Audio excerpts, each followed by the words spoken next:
আজকে এই শরীফপুর কল্যাণ সংঘের উদ্যোগে আয়োজিত দোয়া ও মাহফিলের ইফতার পার্টির অনুষ্ঠানে মুরব্বী একদম এবং আমার গ্রামবাসী সবাইকে আবারও আসসালামু আলাইকুম। আসলে আমরা এই সংগঠনটা তৈরি করে প্রতিষ্ঠা করেছি শুধুমাত্র আমাদের গ্রামের সামাজিক, শিক্ষা, স্বাস্থ্য এ জাতীয় উন্নয়নের জন্য। আমি আশা করি আমাদের গ্রামের আবাল বৃদ্ধ বনিতা, বিশেষ করে মুরব্বীরা আমাদেরকে সহযোগিতা করলে আমরা এই কাজে আরো বেশিভাবে অগ্রসর হতে পারি। এখনো পর্যন্ত আমরা আমাদের গ্রামের কাউকে আসলে এই জিনিসটা বলি নাই, বিশেষ করে মুরব্বীদেরকে এটার সাথে ইনভলভ করি নাই। আজকে এই ইফতার পার্টির উপলক্ষে আমি সবাইকে অনুরোধ করব, অন্তত যারা আমাদের গ্রামের মুরব্বী আছে ওনারা আমাদেরকে সর্বোত্তক সহযোগিতা করবে এই প্রতিষ্ঠানকে স্টাবলিশ করার জন্য। স্টাবলিশ আমাদের গ্রামে কেউ যাতে অসুস্থ হলে, এই যে মনে করেন এখন এই বর্তমানে 5 জন অসুস্থ, হঠাৎ করে বলতেছে যে 5 জন অসুস্থ, এই করা লাগবে সে করা লাগবে। এটা যদি আমরা বিগত 1 বছর ধরে চালু করছি, ওটা যদি আমাদের কন্টিনিউ থাকতো তাহলে আজকে সবার কাছে আমাদের চাঁদা চাওয়া লাগতো। 100 টাকা করে আমাদের গ্রামে যদি 300 লোক হয়, মাসে 30,000 টাকা, বছরে 3,60,000 টাকা। খাওয়ার মতো লোক আমরা খুঁজে পাবো না, বা সাহায্য দেওয়ার মতো শেষ পর্যন্ত লোক থাকবে না।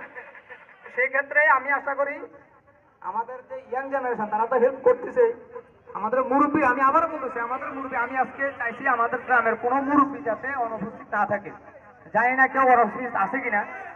আশা করি আমরা আবারও আল্লাহ যদি বাঁচা রাখে ঈদের পরের দিন বা একদিন পরে আবার আমরা বসবো পুরো গ্রামবাসীকে নিয়ে। আমি আশা করি সবাই এই অনুষ্ঠানে উপস্থিত থাকবেন, তাহলে আমরা আপনাদের আলাপ আলোচনা, আপনাদের পরামর্শ নিয়ে আমরা কিভাবে সামনে এগিয়ে যেতে পারি সে চেষ্টা করব। কারণ আপনাদের পরামর্শ ছাড়া আমরা আগাইতে পারবো না। আমি আবারও বলতেছি, মুরব্বীদের পরামর্শ ছাড়া আগাইতে পারবো না। আমি গত কিছুদিন আগে আমাদের বাড়িতে আমি বলেছিলাম যে আমাদের গ্রামের মুরব্বীরা সকল কাজে পিছাই থাকে। এই জিনিসটা আগে ছিল না, কারণ আমরা যখন ছোট ছিলাম তখন মুরব্বীরাই সামনে ছিল, আমরা সবাই পিছিয়ে ছিলাম।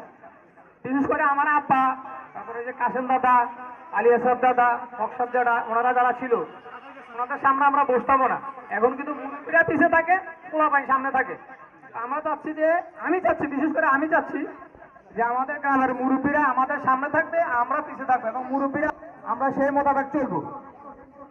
চাঁদার কথা বলছে, আমি চাই বা আমি আশা করব আমাদের গ্রামের প্রত্যেক এই ইফতার যে এরা যাতে কোনো ফাঁকে ঝুঁকি না দেয়। তো আমি আশা করি ভাই বলতেছি আমাদের গ্রামের উন্নয়ন, যারা অসুস্থ আছে, যারা মনে করেন যে মাঝে মাঝে অনেক গরিব ছাত্ররা বেতন দিতে পারে না, আমরা এই সংগঠনের আওতায় আমাদের গ্রামের সামাজিক উন্নয়ন, সামাজিক শিক্ষা, স্বাস্থ্য এই কাজগুলো পরিচালনা সহযোগিতা করবেন। আশা করি সবার সহযোগিতা আমরা আমাদের লক্ষ্যে পৌঁছতে পারবো। আসসালামু আলাইকুম। সংঘ থেকে আজকের এই দোয়া ও ইফতারের আয়োজন করছি। এখানে আমাদের কিছু আমাদের জাতীয়তাবাদী দলের সম্মানিত সভাপতি ফুলফুকিরা বাগি মান্দারা